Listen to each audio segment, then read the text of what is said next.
Or is this full-time MMA now? I love full-time MMA right now.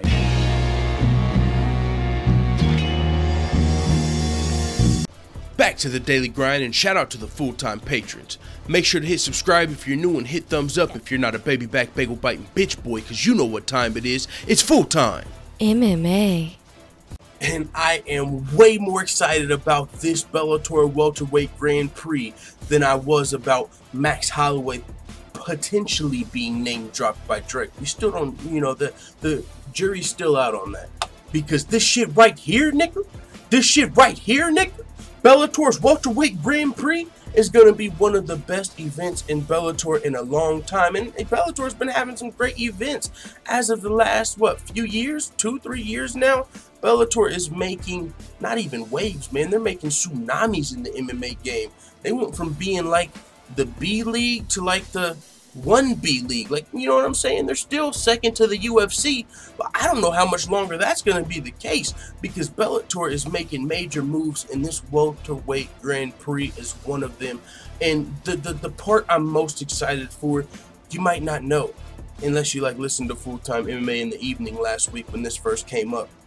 But holy smokes, are you fucking kidding me? Of all the possible Bellator welterweights in this tournament, there's one guy that I cannot wait to see how he does. There's one guy I cannot wait to see face these highest level competition of welterweights in Bellator.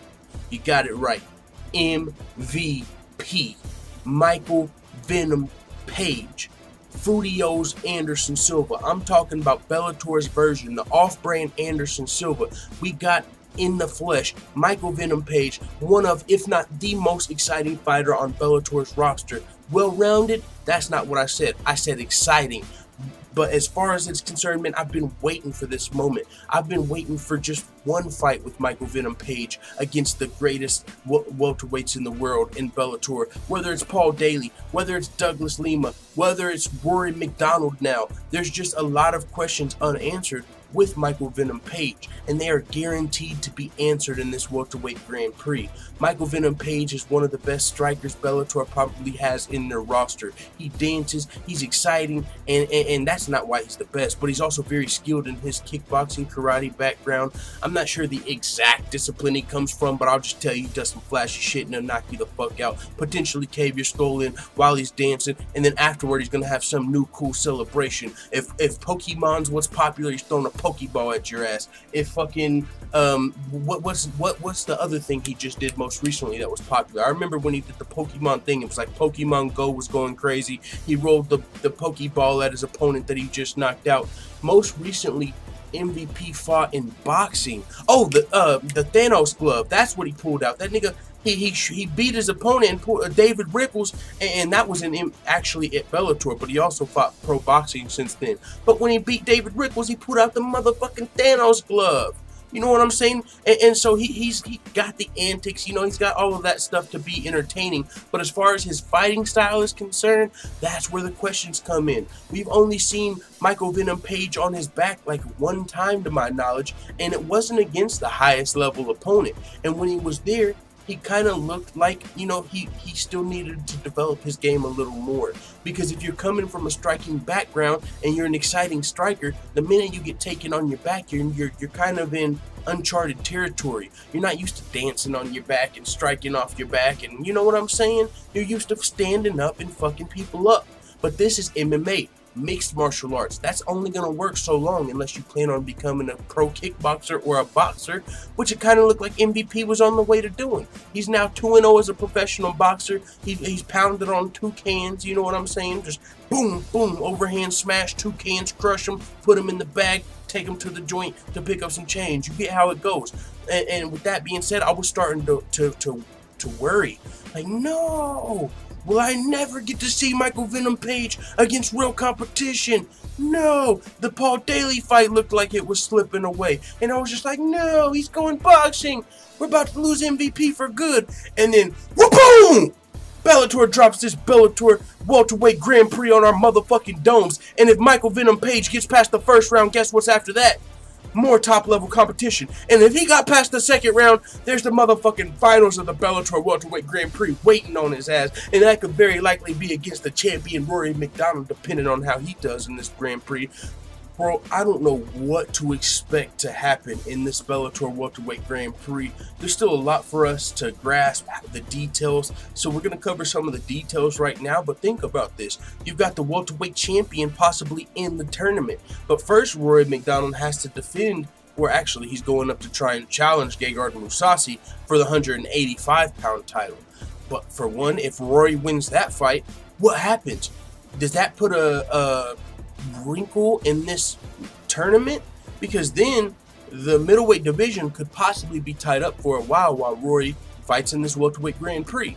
But I'm sure Bellator could introduce an interim title in the middleweight division if that came down to it, and that would be a really tough task for Rory McDonald to beat Gegard Mousasi. But either way, take that out of the equation. Rory McDonald's the Bellator welterweight champion. He's fighting in the Grand Prix. What happens if he loses the first round of the Grand Prix? Is that for the belt? Does he lose his belt? What happens if he loses in the tournament?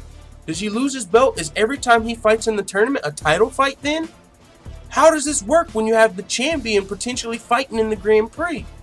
I don't know, but I can't wait to just watch some of these fights because Bellator's got some great welterweights, including MVP. It's not like there's just a bunch of guys that, oh, MVP can't fight that guy. There's so many exciting matchups and great fights for even a guy like MVP in this welterweight tournament. Douglas Lima, Paul Daly. Now versus Rory McDonald, I can see that going really bad for MVP. But a lot of these other fights I cannot wait for. Now here's some details. This tournament will reportedly kick off on September 29th. On that night, reigning welterweight champion Rory McDonald will battle Gegard Mousasi for the middleweight title. McDonald will be part of the welterweight Grand Prix, but will only join once his battle with Mousasi comes to pass. Per LA Times, Lance Pugmire's report, Bellator welterweight Grand Prix will also feature notable stars and former champion Douglas Lima, former champion Andrei Korshakov, British knockout artist Paul Daly, and striking whiz MVP. Apparently, the promotion is hoping to book the first round tournament bout between the former champions Douglas Lima and Andrei Korshakov on September 29th card. The pair, who have met twice before, are tied 1-1 across two bouts. What a great way to kick off the tournament.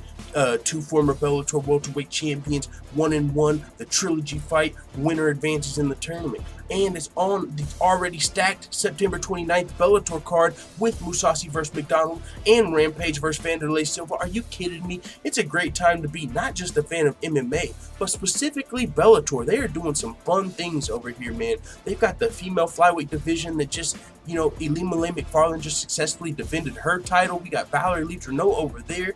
You know, we just got some fun shit going on in Bellator, bro. They have really impressed, I think, everybody. I'm not even just going to speak for me. I think as a fan of MMA, I think it's fair to say Bellator has impressed everybody with what they've done over this last couple of years. Signing Gegard Mousasi, Rory McDonald, the veteran legends of the sport, building these divisions. They've got up-and-comers, they've got prospects, the Aaron Picos of the world and guys like that, the Tyrell Fortunes, the Ed Ruths. We've got so many. We've even got some of the better up-and-comers, better prospects in the MMA world over in Bellator. You've got some of the best fighters in the world in Rory McDonald, Gegard Mousasi, and to top it off in the heavyweight, you've even got some motherfucking legends roaming around. Fedor, Frank Mir, guys like that. Are you kidding me, bro? Bellator is where it's at right now. With that being said, it is what it is. Let the full-time family know what you think in the comments, and make sure you're here at 7 p.m. Eastern for full-time MMA in the evening. And before we go, shout out to all the full-time MMA white belts that have hit the subscribe button. Make sure you also hit the notification bell right next to it so you're notified every time I upload a video. And if you want to become a full-time MMA blue belt, purple belt, brown belt, or black belt, all you have to do is go to patreon.com/fulltimemma. I'm out. Bye, Felicia.